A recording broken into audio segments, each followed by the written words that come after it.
Hello, everyone, and welcome to Up Supercast, the only podcast where I forget where to say the first line. I'm your host, Muzzy, and joining me today is William. Hi. Brandon. Why was I not first? And Ills. Why the fuck isn't Will hosting? He's here? Well, you see, Will's very lazy, is the problem. That is it. So lazy that I may, in fact, disappear midway through this podcast. Yeah, believe it or not, he wasn't even prepared for this podcast. I had to come swooping in. Wow. That's what a bum. Much like garbage host. Much like Cinderella, when the clock strikes 12, I will turn into a pumpkin. Yeah, and then I cannot speak. Will exposed party. So true. Please look forward to that. But in the meantime, we have some news to get through now, don't we? So we're in a fun time right now.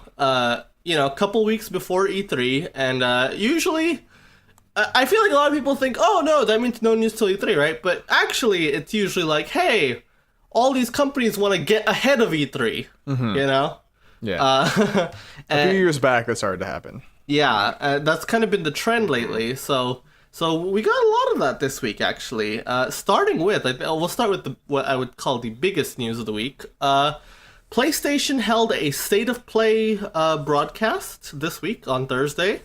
Mm-hmm. It was about 15 minutes long, and if you don't know what State of Play is, it's basically their equivalent to Nintendo Directs. This was their second episode, and let's run through it, shall we? So, sure. First of all, they opened with Monster Hunter World Iceborne. Pretty meaty trailer, actually, for a 13-minute presentation. I think this took up like 3 minutes of that. I think it was the most that any game got. For sure, yeah. Like this was like a nice beefy trailer. It showed a brand new area that is in Iceborne. We saw the new cover monster is a cool looking ice dragon. Mm-hmm. Game of Thrones hype. Yeah, perfect time to capitalize on that Game of Thrones hype. And so Monster Hunter World Iceborne got a release date September 6th. And we got a supplemental stream for that one, too. Yes. That I went back and watched. Yeah, well, I don't know if you want to go through that real quick, but real quick, I just wanted to mention, so it's out September 6th, and if you own the game, it is $40 to get this DLC. So it's a pretty beefy DLC, it's a big expansion. But you have to own the original game, right? Yes. Otherwise, if you don't own the game yet, they are selling a new version at retail, which is, it goes for $60 and includes Monster Hunter World and Iceborne together. Mm-hmm.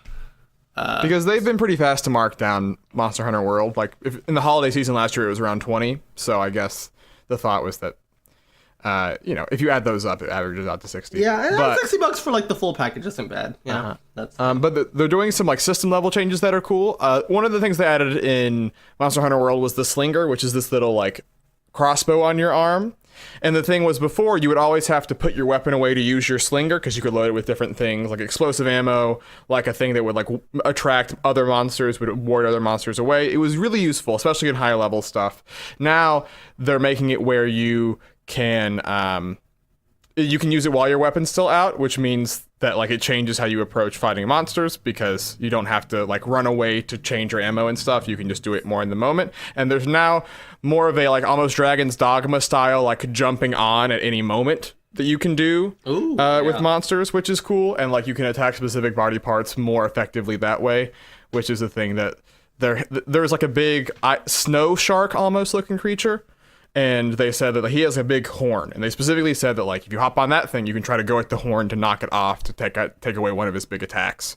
So I mean, Monster Hunter World was really cool, and this appears to be more of it, but as the name implies, also it's more snow themed. It's like on a different continent, so it's new environments too, which is nice. Yeah, it's very cool. Anyone looking to pick this one up? I am. No. Ills, are you gonna get in on Monster Hunter World? No, it definitely is. Or I haven't played any Monster Hunter games, so probably not.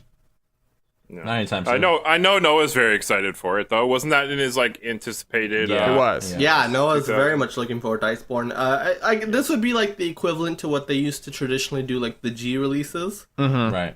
Except this time now they're doing it as DLC, which is I think makes sense for 2019. On a platform like the PS4. So. Unlike Persona. Yeah. Is this a game that you play by yourself or with people? You can do both. You play with other people. It works well either way. You know, it's designed to, you can have fun in single player, but you can also have a blast in multiplayer. You know, it works either way. So yeah, very cool. So pretty good opening, I would say, to the state of play. Weird that it got more time than the game they said they would highlight, which comes later. Yeah. Very so funny. let's talk about that game. So going in, they told us we're going to see an extended look at Medieval. That extended look wasn't actually that much of a look. It was like about a minute and a half or so. I mean, it looks like Medieval.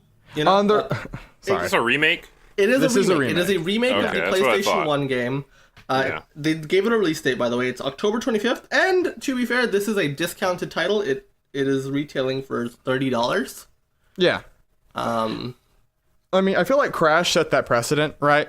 Because Crash came out at 40, and I think that anyone asking for more than 3 Crash games feels weird. Yeah, I mean, Crash and Spyro both came out for 40, and both had 3 fully remade games, right? And like pretty beloved games, right? Yeah. Medieval, I just don't know who this is for. You know, like This was pretty big back in the day. I remember playing this game. Yeah, but like I feel like it's pretty low on the list of like PS1 classics. You know what I mean? Like, I mean, it's the one that they still have the rights to. Like, Sony has the exclusive things. I guess that's what it is. Yeah, but I feel like they used to do a lot of marketing around the PS1 with this game. I mean, it was heavily associated with PS1. Sure.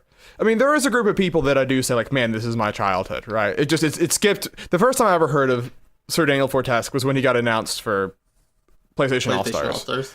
And so, yeah, I mean, this would be my first time playing it if I get it, so it has that level of interest. I thought it was funny they called it the story trailer, by the way. Like, I just honestly think the game looks pretty mediocre, though. You know, like it just. We'll see. But who knows? They have it coming out in 5 months. Well, maybe they'll polish it up. Maybe we'll see a little bit more on that. Sony Worldwide Studios, though, they announced a brand new first-party game, and they mentioned they would announce a new first-party game going in, but I don't think anyone would have called this one. It's Predator Hunting Grounds. So it is based on the Predator license. It is a multiplayer game. We saw nothing of it, to be honest. It was just like a CG trailer. It's coming out in 2020 to the PlayStation 4, of course. Yeah. We know it's like a 4v1 for humans versus the Predator. It's by the people who made the Friday the 13th game. I don't think they did the post-launch stuff, but they did the initial release. So, I mean, clearly they have experience with A, a horror IP, and B, a horror IP with this type of game. But what a weird, like, choice, especially for Worldwide Studios, like, because they don't make a ton of multiplayer games. I don't think they've made, like, a big multiplayer game since MAG, which was right in the middle of the PS3 generation. So this is the first time that Sony's doing something like this in a while. I didn't realize this was a first-party Sony game. Yeah, this is published by Sony. Yep. So this is... I'm interested in that one, because I really thought Friday the 13th was fun, so... Yeah, they mention in the PlayStation blog that their motto is gameplay over everything. So It's a good way to be. That's going to be their motto going into this game. So look forward to see that next year. Man, I just let my PlayStation Plus run out because Yeah, I mean, we'll look, see. you don't have to renew it till 2020. You know, Yeah. you have some time. Yeah. And maybe we will see the game first, and then we'll see. That's the thing is with PlayStation, most of the games I play are single player experiences, and I leave the multiplayer games to like PC or Xbox or Switch. You know. Yeah. So it's like PlayStation has all those cool single player games, so I felt no need to paying for it. But maybe you'll need to renew that. We'll see. We'll see. Who knows? Another game. I'm not sure if this game was already announced or not, but we saw a game called Away. Yeah. So this is made by a pretty small indie team, I believe. But it's I don't know how I would describe it. So you play as a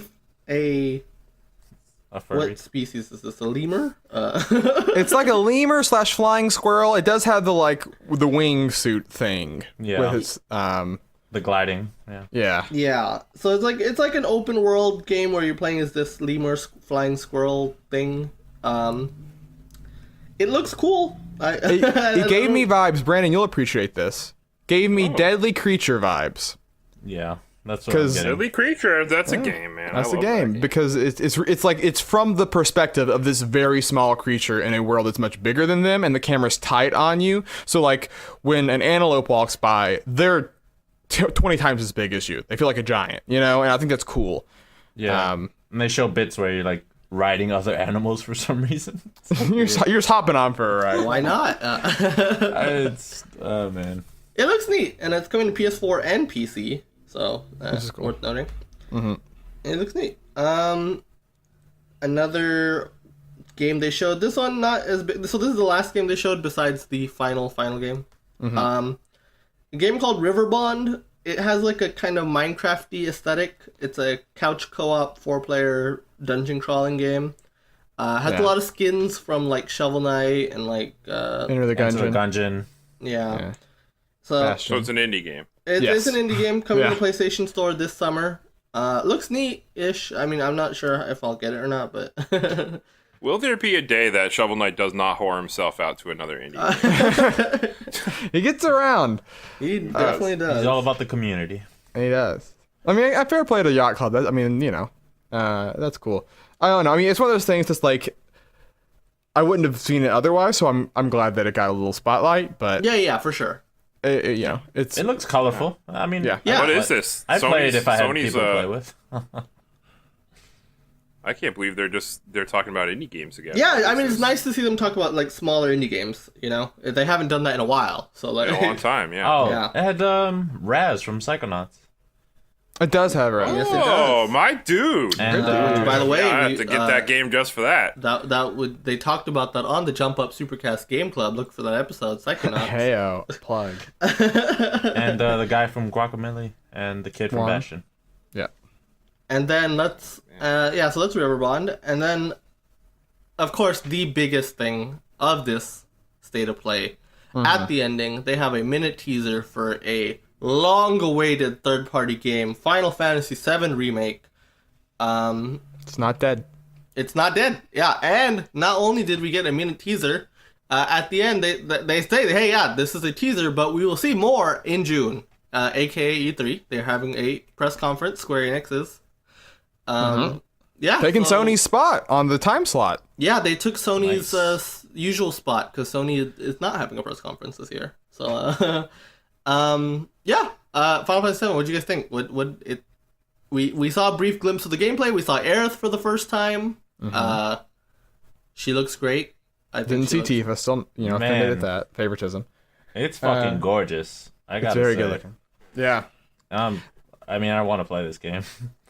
I was a little bit iffy on it, but now it's exceeding my expectations. So Yeah, I mean it's looking good. I mean, for one, it's exceeding my expectations in that it is real, right? yeah. That is Wait, true. I predicted it this year. It's coming out.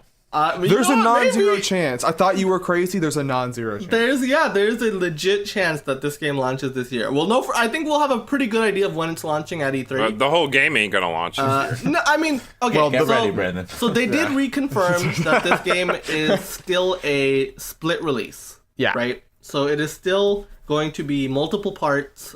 They still say that each part will be the length of a full game. Right.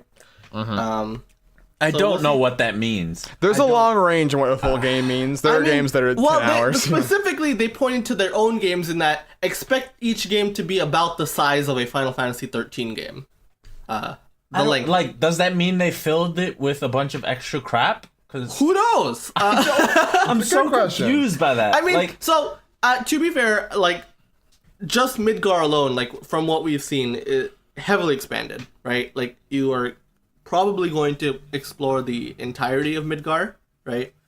Which in of its, I think the that scope. would be a huge break from the original game. Yeah, I mean, I think just by its nature, I think the story beats are going to be a lot different. So we saw Sephiroth at the end of this trailer, brief glimpse of him, and it looks like. So usually in the original game, you don't see him until much later for the first time, and it Until, looks like, like right at the now end of disc one. they're incorporating these flashbacks earlier in the game. So I mean, even the story seems to be changing, right? I think that they're going Or to, moving pieces around, right? Like it'll be the Yeah. same story, but you know, you might see a thing at a different point than another. The way I've like kind of seen it described as, this is not to say like it'll be the quality of this, but kind of how they split The Hobbit into 3 movies, right? Yeah, I'm a little worried that if they start adding like extra stuff, because they already had like added so much shit in like Crisis Core that over-explained the plot. Right. So I'm worried I don't know that they're gonna do that again. I don't know how the plot will go, but like at the very least, I think just changing these environments from pre-rendered like couple screens to like fully like explorable 3D environments. I'm excited about that. Yeah. That alone, I think, lengthens the game a fair bunch. You know? And just having like cinematic camera work and like lines of dialogue, like you're not just mashing through like reading the text, you know, like you can see that stuff making it go longer. But yeah, I mean, plus like you said, there's that element of like, you know, in a game where like you just walk off a screen and it just transitions to another screen, you can have environments drastically change pretty much immediately, right? Yeah. Now they have to like transition from the weird like pleasure district into like the slums rather than just being like a screen transition. And so I imagine stuff like that is they're gonna fill in spaces like that too. By making it a 3D space. I hope we get a pretty decent idea of like where Game 1 is taking us at E3. You know? Yeah. Because we still have not seen Beyond Midgar. You know.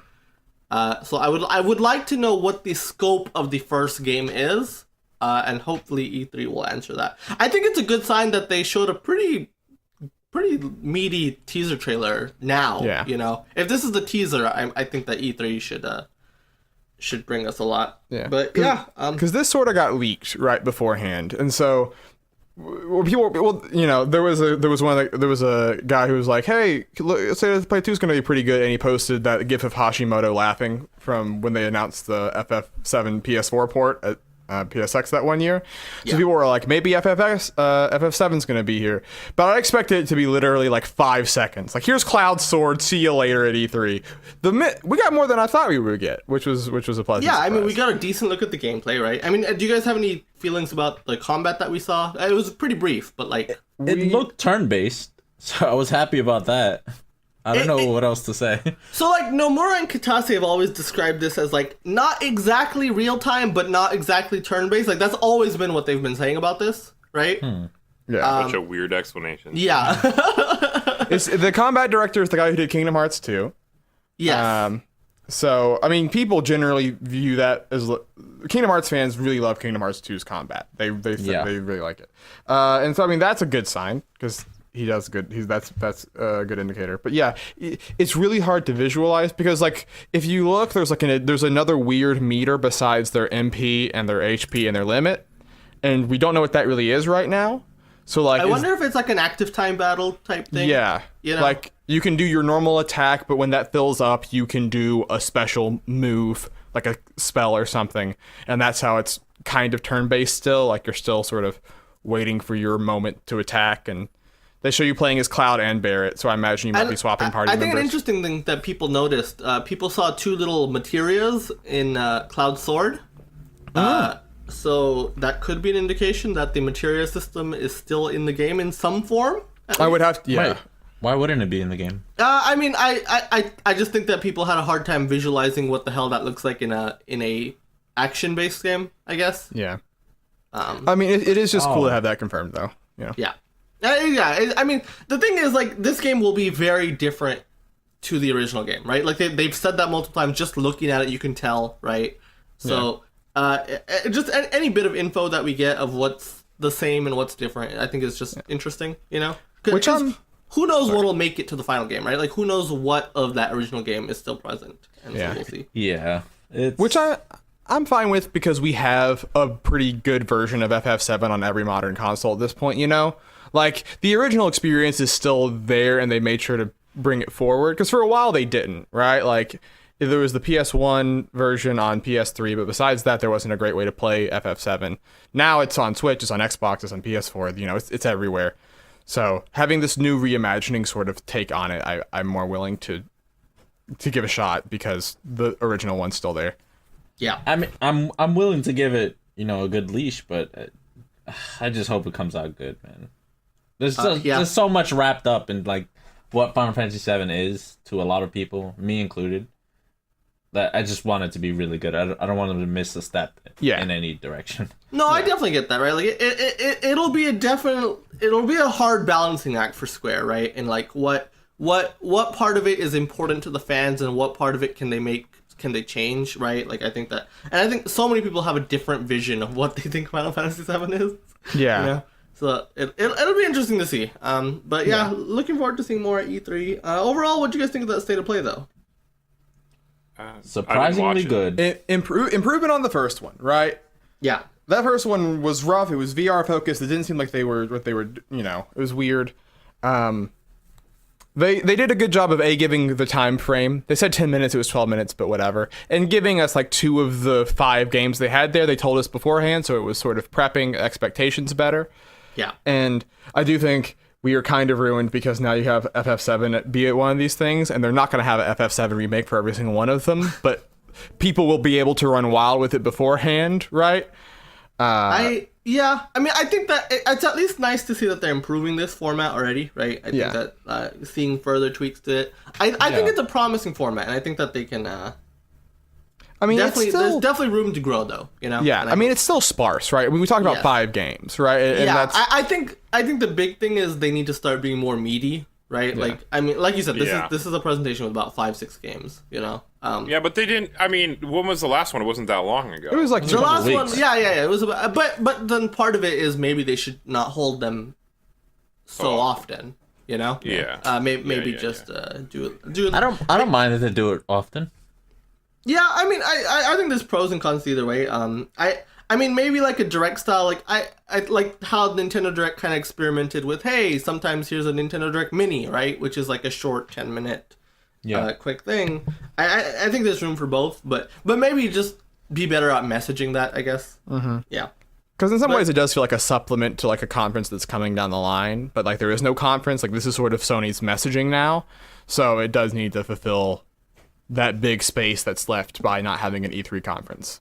Yeah, I think that's the biggest thing, right? It just feels weird that this, it feels like something that would come in addition to, like Will said, a proper E3 conference, or at least some bigger thing down the line, right? But, as of now, no, so... Well, I imagine there's going to be something down the line. Sure, yeah. I think the real answer is that they're just kind of laying low until PS5 time, to be honest. But, yeah.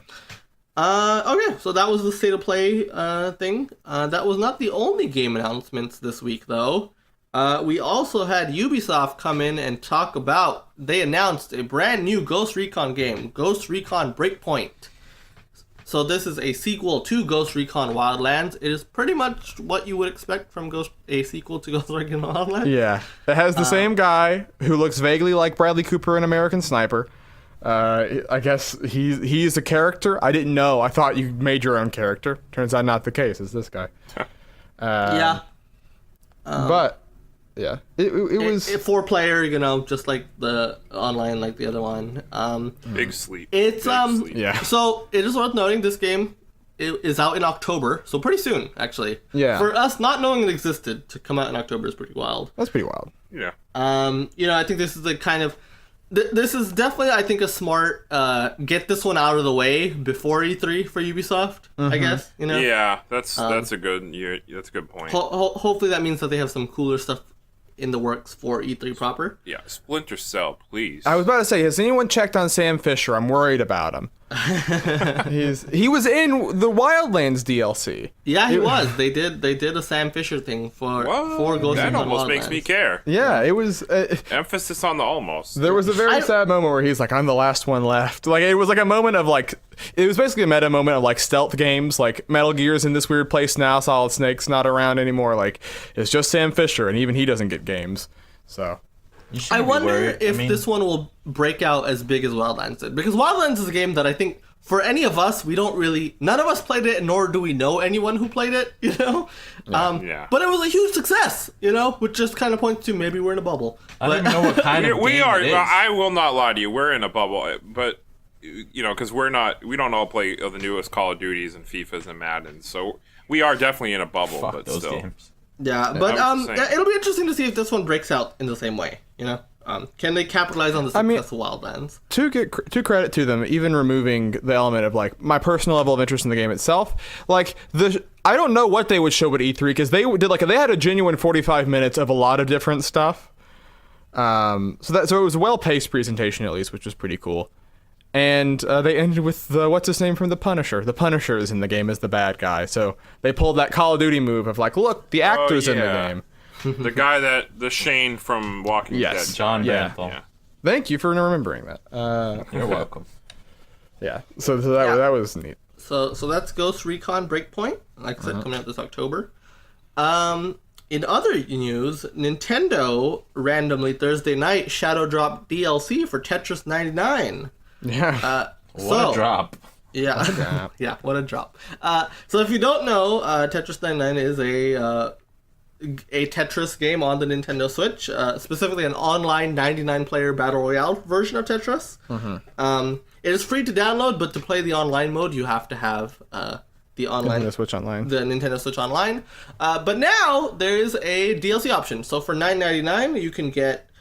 This is the first pack. For $9.99, you get 2 packs. So the first pack released that same day. And it comes with, your traditional marathon mode and an offline version of the 99 battle mode. You just battle CPUs. Yeah. So it's a CPU Seems really battle pointless to me. I mean, you're just paying for regular Tetris at that point, right? Yeah, so basically you're just paying $9.99 for a pretty good version of Tetris, albeit a little bit bare bones, but to be fair, Arika are the grandmasters of Tetris, Yeah. Are they the Tetris DS guys? They are, yeah. Okay, I was gonna say if they're not, they are not the Grandmasters. No, I mean, but I guess they are. The most well-regarded Tetris games, right, besides the original Game Boy game, of course, are Tetris DS and then Tetris the Grandmaster, right, which is like the competitive Tetris game, basically. And so to have you just get a really good version of Tetris. Later down the line, there will be more modes to come. We got a data mine. The Japanese Twitter account has told us that they will be focused on 2 to 4 player multiplayer modes. Well, but we did get a data mine. Someone, because this stuff got leaked months ago. Yeah. Too. So I was getting to that. Oh, I'm sorry. I didn't know that you saw that. Had a This is why you need to host. I didn't even know about You that. can't just jump in there thinking you're the host. That's a fair point. So, the paid DLC will focus on 2 to 4 player multiplayer stuff. However, the online mode seems to be getting some new content as well. Who knows if that'll be free or if that'll be part of the DLC. But basically, data miners have found a mode that is basically a 50v50 mode, or something. I don't know if it is 50, but it is a team mode, right? So the team, whoever's team wins, which is cool. That's neat. There's also some stuff about like new mechanics, it's like I forgot what the words are, but there's some new mechanics that data miners found, and just other stuff. But that's not the only thing that new about Tetris 99. There's also a new event coming, the Maximus Cup from May 17th. Oh, yeah. From May 17th to May 19th. If you play through this and you get 100 points, which basically every time you place you get a couple points. The higher you place, the more points you get. If you get a first place, that's 100 points immediately. You did it. So, So throughout this weekend, if you can accumulate 100 points, you will have a theme that makes the game look like Game Boy Tetris. Oh, nice. I have I'm a into big that. soft spot for Game Boy Tetris, so Yeah. still playing. That's very neat thing. So now the game clearly they plan on adding more and more to this game, so very cool to see, It's worth mentioning with the 50v50 mode that it seems like it's based off the number of knockouts that each team gets, so it's not last man standing. It's a different paradigm. That makes sense for a 50v50. Yeah. I don't think you would want to. Once you're knocked out, I don't think you want to wait till your team. So like if you get knocked out, that's just a point for the other team. You get a new board. Yeah. So that's pretty interesting. So Tetris 99, a lot of cool stuff coming to Tetris 99. Did anyone buy the DLC or plan on buying the DLC? Does it include the second pack? It does include the second pack. I yes. mean, I'm just waiting for the second pack then to see what it is. Yeah, I'll wait too. Yeah. Though I think for people who own Puyo Puyo Tetris, it might be a little pointless. But Yeah. But if you don't own Puyo Puyo Tetris, We do. Yeah, we definitely do. Yeah, but if you don't own it, I think it's cool to have a $10, just have a regular ass Tetris. I mean, Puyo Puyo Tetris is $40, so I guess that is a fair proposition value wise. Also, it's funny because I know some people who own Puyo Puyo Tetris, but because they feel regret buying the game physically, they bought this DLC just to have a version of Tetris on them at all times. Who the fuck out there regret buying something physical? Well, because I imagine a Tetris game. Yeah, because Tetris is the thing you just want on your thing all the time, so you can't be like, well, I guess I'm gonna play Breath of the Wild or Tetris. How do I make this decision? It's a weird one. So you just have that one always as an option. Yeah, it's just nice to have it as an option to just kind of like. It's just laziness, man. I mean, Brandon, if you're not at home, you don't have your fucking cartridge, and you want to play Tetris, what are you going to do? Yo, man, because I'm come prepared, all right? I got a Switch case that has multiple games you can bring. Brandon's got a backpack of just 50 Switch. Come on, man. He's got a holster full of cartridges. So that's Tetris 99. Just wanted to quickly... It's also cool to just drop DLC out of nowhere, just announce it, and it's out, on Twitter. Tetris 99 is just one of those little low-key stories of the year that I think is super cool. Just from its inception all the way to now. Yeah, for sure. And then we have one more game announcement, though. There is a John Wick game that was announced. Oh. Yeah, so just to get this out of the way, because we love to bring up this topic, it is exclusive on PC to the Epic Game Store. Mm-hmm. So worth noting, another one of those. Wait, did you mention that for Breakpoint? Breakpoint is too, yeah. Oh, I totally did not even catch that. Thank you. Mark it up there. Yeah. So yeah, Breakpoint is also Epic Games. So this John Wick game is it's called John Wick Hex. It is written and directed by Mike Bithell, who did remind me, William, what he did? Thomas is Alone and Volume, which is more close to what you're looking at here. Yes. So this is a turn-based game, right? Yeah. You kind of plan out... It's a strategy game. You plan out your actions, which I think to do a John Wick game right, you kind of have to go in one of two directions, right? You have to do either this or like a Super Hot style game, Hotline Miami. Yeah, I guess. Oh, man. Because, I mean, the thing is, John Wick doesn't matter how badly he's outnumbered, right? He always wins. Yeah, it's both brutal but also like heavily choreographed, he whips out the shotgun, he does this, like he's perfect, right? Yes. And so like there's no way you can have the reaction time of John Wick because that's the whole point. So sort of slowing it down and having it be like a planned out thing is cool. It's cool. It looks neat. I'm definitely looking to pick it up. Yeah. I'm just excited because like when this brings me back to like the 90s 2000s, right? When like we would get these kind of games. Like we just don't get this very often. Yeah, anymore, they don't. These licensed movie property kind of games. Though I think, to be fair, the more and more we are starting to see that, right? With like Marvel Ultimate Alliance and Spider-Man and Star Wars. A little bit, yeah. And no, I'm excited about that too. I'm just saying, like, this is kind of, still leaning into it because, some of them were bad, sure, but we still, like, we got the Golden Eyes and shit, like, we got some good ones. And it's like, it's appropriately budgeted, right? Like, a $60 John Wick game it would be cool, but it would take such a big budget and it would take so long it couldn't take advantage. A $15 to $20 strategy game by, like, an indie developer that has a lot of cred, I can far more easily, like, justify in my mind, and I think makes more sense for what it is. It kind of reminds me of the Chronicle of Riddick a little bit, just in, like, this thing that, the Chronicles of Riddick game is better than the movie in a lot of ways, right? But like, right, yeah, and it's cool when there were those things, yeah. So that's John Wick Hex coming out. I don't know. Did they say this year? I'm not. I think so. Yeah. Yeah, that's cool. But yeah, that's pretty much it for the news. To be honest, quick note, I guess Capcom had their best year ever. Best year ever. Yeah. And I wanted to do this as a public service announcement on their little thing. They said when they had upcoming releases, they only had Monster Hunter World Iceborne, and everyone said, "Oh, that means they're going to have no other games come out this fiscal year." That does not mean that. They just don't announce games through their fiscal reports. Like, well, yes and no. It's because they have projections. Look at how much money they project. They're not going to have a year like they had in 2019, but it does not preclude there being like a Mega Man 11 style smaller thing. Yeah. The thing you can kind of glean from their projections is that it doesn't seem to be at least anything on the scale of like Devil May Cry or Resident Evil 2 this fiscal year. Yeah. But like we could get an Ace Attorney this year. But meanwhile, Square says they're going to have a big boom coming up. Yeah. So that's Yeah. either got to be Final Fantasy or Avengers, probably.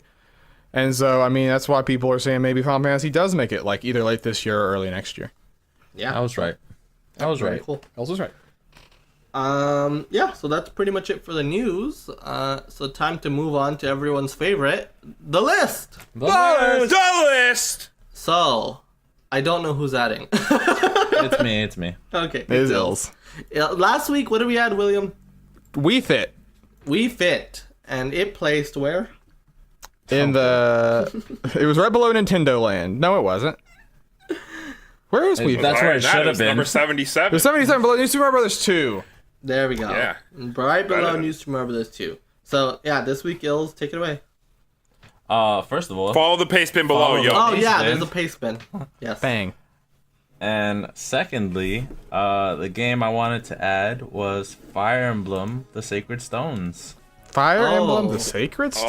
That's a weird man. one. It is a weird one.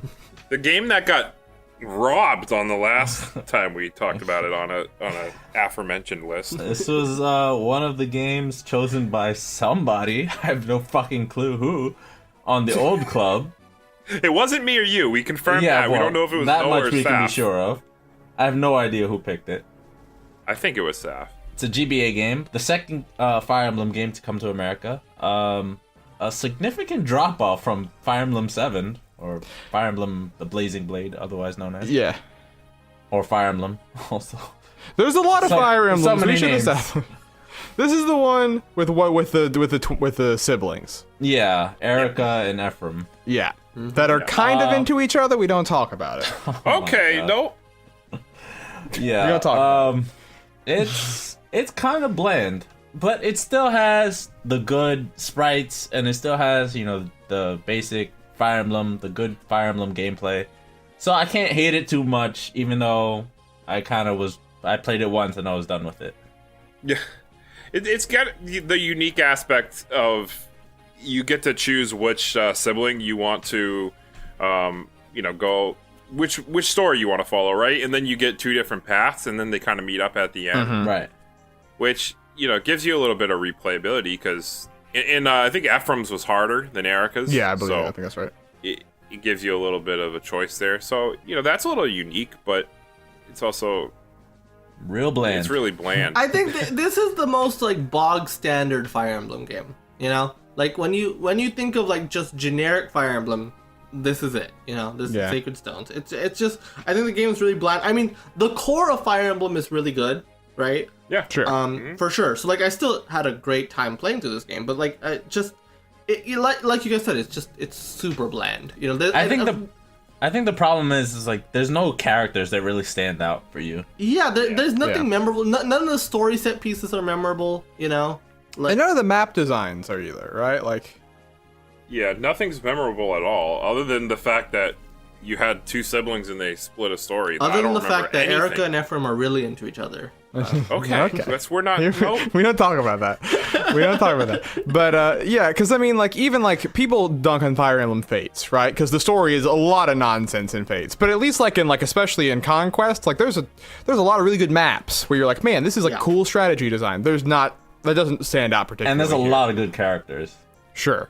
Oh, And yeah. here it's just and like then in Sacred Stones, it's just like I don't really remember it. I don't remember any of the characters.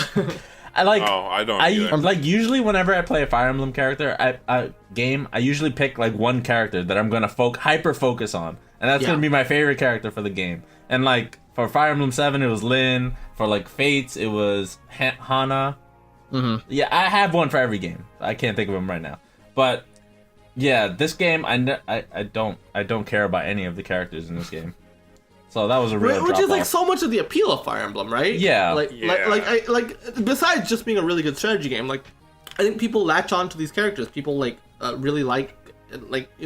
I mean, the characters are like I think a big part of why people like the series. I mean, And it's for why. this Sorry, it's why the permadeath is so cool, right? It's Yeah. because it's like characters Right. you care about rather than just like random units. Like I don't care when a guy dies in Right. Advance Wars because it's just like a soldier. But I'm like, oh, that's that character. I don't want to lose their story, so I'm going to restart. Yeah, And Yeah, because it was. I think I might. Maybe I'm thinking of the wrong Fire Emblem game, which I hope not. But I think in this game there was one character that I remember, and it was this kid that you find in like a port town, and he's looking for his dad, who you end up finding later, who's like a pirate or something. And I can't tell you. You can eventually. You can eventually upgrade the kid. I don't remember his name, but you can eventually make him like a pirate, like his dad, through like the upgrade system. Yeah. The class upgrade, and he was like super strong. But really, other than that, I once again, I don't even know if this was the same game. Yeah, because they have that archetype in Fire Emblems, right? The kid that starts off weak that you Donald is the prototypical. Donnell, yeah. Exactly. Els, where are you thinking about putting this? I think it should go right above Kirby's Dream Land. 75. 75. That's actually the area I was looking in. That seems about right. Because, I mean, it has good gameplay. It has the standard, Fire Emblem gameplay. Tried and true. Tried and true. I mean, I think you could call it the new Super Mario Brothers 2 of Fire Emblem. Yeah. Yeah. I think that's true, but I'd rather play Fire Emblem. Yeah, sure, yeah. But I'm just saying, like New Super Mario Bros. 2 is just a very generic Mario game, Yeah, at its most core, generic Mario's game. fantastic, right? But it's a generic Mario game. This is a pretty generic Mario Emblem game, and so yeah, like 2 spots above New Super Mario Bros. 2 feels right about right, Like, here's my only case for Kirby's Dream Land. okay. Kirby's Dream Land is a bog standard Kirby game, but it's also the first one, and so I feel like it's more forgivable. And what it was doing on the Game Boy is more impressive than what. That is true. I mean, this is the 8th Fire Emblem game. You know. Wait, which I feel like should be held against it in that, hey, how is this the 8th Fire Emblem game, but this there's just nothing special about this. I wouldn't mind putting it below Dreamland. I don't know how you guys feel, but. I feel like it's a deeper experience than Dreamland. Sure, but I think that Kirby's Dream Land, to be fair, also I think it gave us a lot of very memorable things, right? Things that have become core parts of the Kirby franchise, right? I think all the bosses are wonderful in Kirby's Dream Land, It doesn't have the most important thing about Kirby. It does not have it does not have his his signature copyability. His color. His color. That too. He's white in this game. Yeah. Whitewashed Kirby. I don't feel strongly one way or another to put it above or below, but I think I lean below Dreamland. I think I'm leaning above Dreamland. Damn. Dreamland is. The game just is fucking 10 minutes long. We're gonna get locked too. Sometimes in life, I need a 10-minute game. I think that's a pretty cool 10 minutes, though. It is a cool 10 minutes, but Fire Emblem is still Fire Emblem, and also having not played Fire Emblem 1 through 5, 6, 6, sorry. Actually, well, I guess 2 through 6 because I played Shadow Dragon, but having not played all the original Fire Emblem games, you say, oh, well, they didn't really expand much. I mean, did they really expand much before this? I mean, yes, I played the games before, and yes. What about the Super Nintendo ones? Yeah, the Fire Emblem 3, 4, and 5 are actually very interesting. 5 is weird because it's I just feel uneven. I don't know. I have a hard time believing they really changed because they were pumping them out so fast that they really. No, but no, not all of them had the triangle. Yeah. I think that only happened in part 3. Was it? Yeah, I think that sounds about right. Because they didn't have that in the remake of part 2 that came out recently. Yeah, so I mean, they didn't end it until Fire Emblem 4, I believe. That's the game where they added it. I think it was either 3 or 4. But either way, the Super Nintendo trilogy is pretty good. I actually really like those games, and they are better games than Sacred Stones. I can say that with confidence. This is so I've played I've played all the games besides the 2 Radiant games at this point. And did you finish them all? Yeah. Okay. And this is the second worst game in the series, in my opinion. What's number 1? Now I'm curious. The original Gaiden. Original Gaiden. Let's see. If you say Echoes is bad, I'm gonna be mad at you. No, I like Echoes a lot. All right. But no, this is I would put this firmly at the bottom, you know? So, like, I It's- mean, it's clearly at the bottom of all the games I've played. So, Yeah. all the I'd Fire Emblem I'd games, also put Kirby's Dream Land at the bottom of all the Kirby games, and you know, I still think Fire Emblem is better. I don't know. okay, I mean, I can settle. There's just I can- more there. There's more to unpack. You still have the core of Fire Emblem. Yeah. I mean, I can, which is still real good. I can settle for above Dreamland. That's fine. And you still get to wonder, will there or won't there? God, you know, making me change my mind. No. I still would put it above. Believe it or not, this is not the first Fire Emblem with incest. And it wasn't the last. God, why? It wasn't the last either. That's right. That's true. That's true. The game's about royalties. Help Don't deal with it. It's the way it is sometimes. It's just how it is on this earth. So that means that Fire Emblem Sacred Stones is number 76 on the list. 5. No, 76. We're putting it above. Oh, sorry, my bad. Yeah, you're right. I thought it. When are we getting Fire Emblem Alabama? That's what I want. Yeah. To know. So Fire Emblem Sacred Stones is number 75 on the list.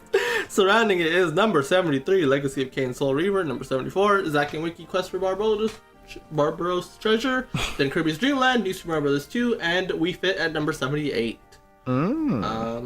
Hey, Zack and Wiki is a Game Club game. It is? Yeah, Zack and Wiki is Wink, a Game wink. Club game. Go listen to that episode. 'Cause it's There's great. a playlist on our YouTube channel, right?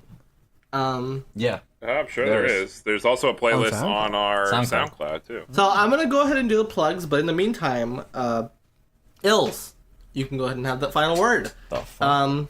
So the Jump Up Supercast, you can find us on many places. First and foremost, we are on most podcast services.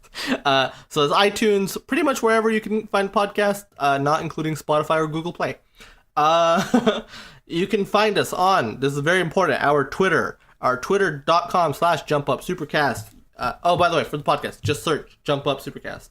That should be mentioned. But yeah, our Twitter, very important. Follow us on Twitter, because if you follow us on Twitter, you can find out whenever a new episode of the Jump Up Supercast goes live. You can find out whenever a new episode of the Jump Up Supercast Game Club, hosted by Brandon, where Brandon and the crew get together and play a game and talk about it, and rank it on the list. So if you care about the list canon, very important. Very special episode to look in your Yeah. feed.